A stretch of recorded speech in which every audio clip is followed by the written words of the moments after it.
Jeremy Brevard-USA Today Sports. Over the last few weeks, the Dallas Cowboys have made some big moves at positions which have been discussed as draft priorities. How much has recent off-season activity changed their 2019 draft needs? About 3 weeks ago, I released my rankings for the Cowboys' draft needs.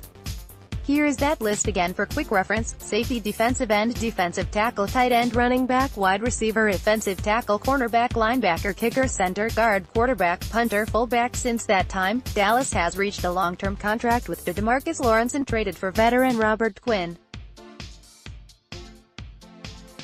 They also signed veteran safety George Iloka, so talent has been added at both of my top two needs from a few weeks back.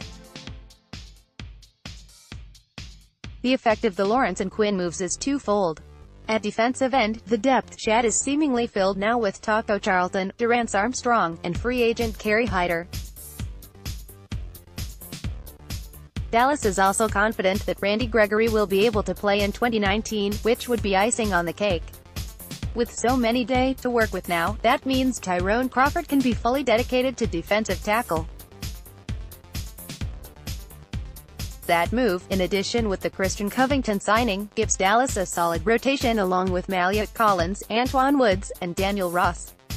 At safety, Iloka may not be Earl Thomas, but he does bring a lot of starting experience. The Cowboys will likely be content with whoever emerges between Jeff Heath, and Xavier Woods for the two starting roles. So, given these roster changes, what do the new draft need rankings look like? The only changes to the top 5. Dallas Cowboys take Jason Witten, tight end, running back, defensive tackle, safety, defensive end. Even with Jason Witten coming out of retirement, tight end still has some immediate concern for 2019. Blake Jarwin flashed potential but has hardly confirmed as the Tay of the future, and Dalton Schultz still has a lot to prove as well. With 2019 offering a deep take class, Dallas could land a guy who might have first-round talent in other years with their 58th overall pick. It's chance to solidify the position for many years to come, adding a player who can learn from Witten this year and then take over in 2020. Safety was our top need a few weeks ago, but the Iloka signing helps mitigate that. Dallas seems to already have a longtime starter at safety in Xavier Woods. They could still draft a running mate for him, but if Iloka works out, then he turns just 29 in June and might give you a couple more years. Defensive tackle is also a more immediate concern than safety. Collins and Covington will be free agents next year, and Tyrone Crawford is probably a salary cap casualty in 2020.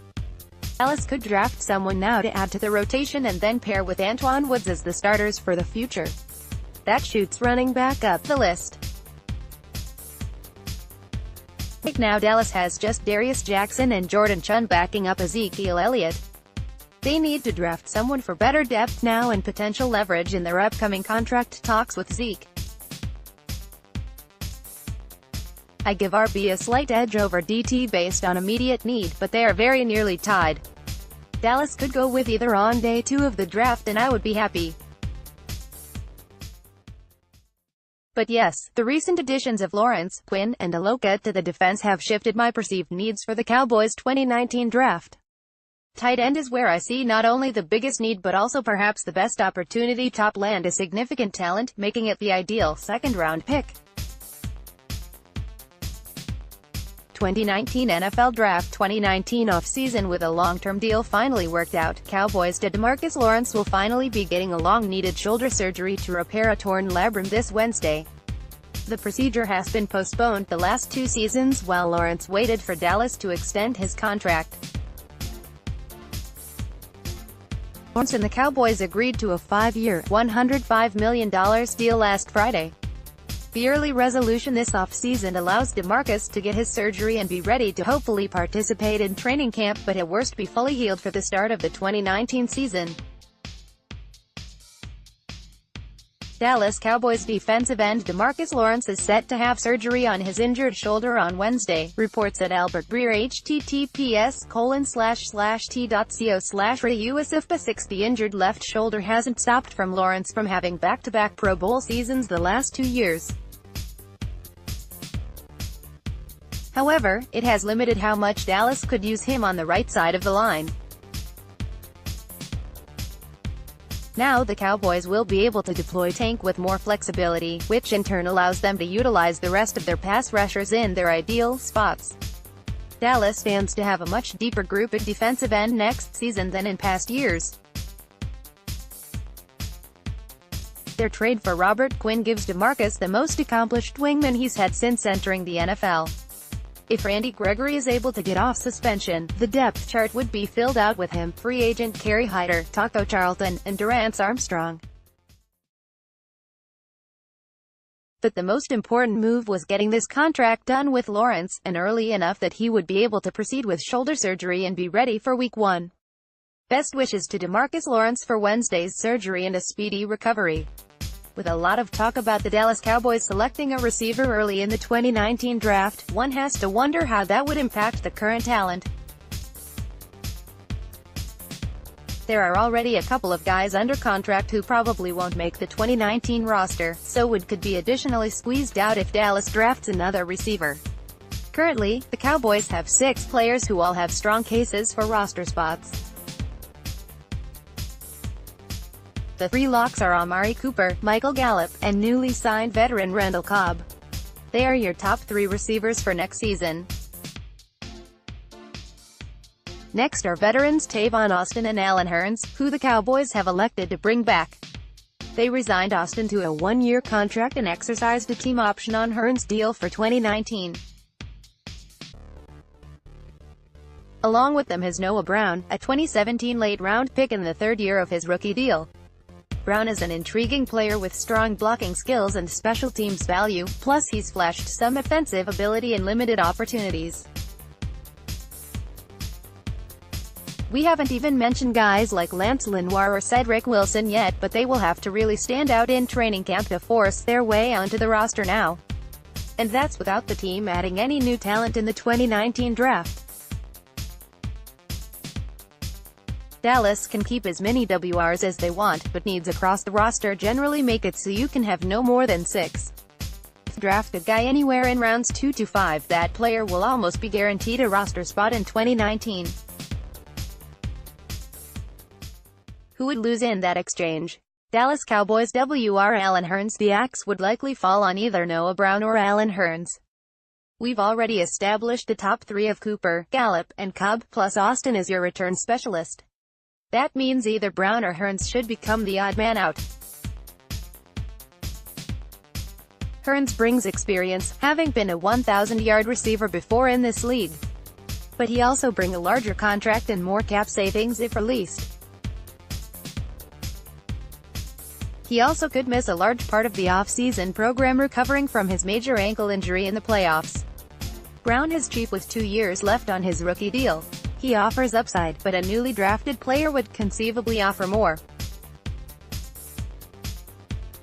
Dallas might rather give that newcomer the opportunities that Noah needs.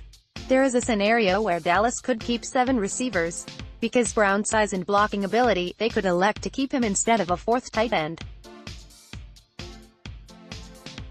One more, there's a chance that both Hurns and Brown could be gone if Dallas drafts a significant receiver.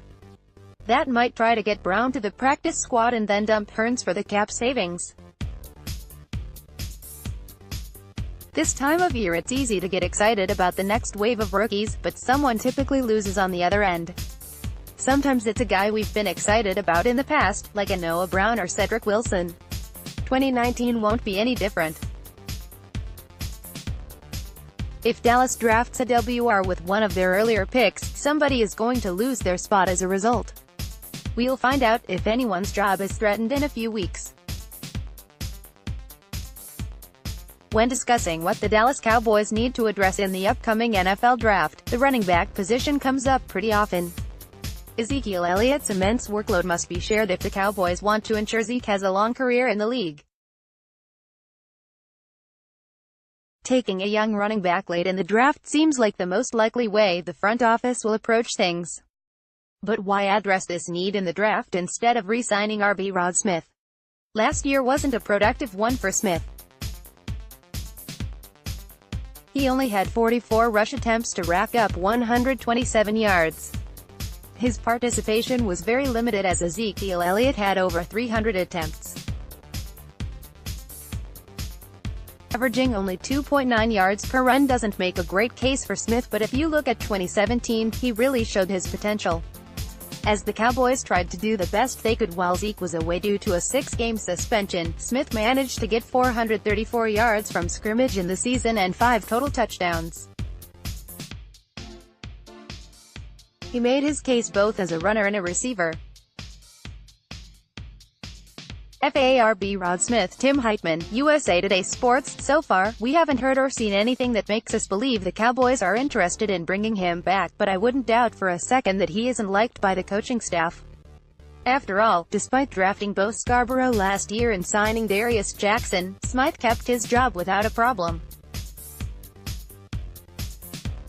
Not only that, but to begin the season the Cowboys were actually confident in having only 2 running backs on the 53-man roster. That was an aggressive decision, and one that the staff probably made because they really trusted Rod Smith.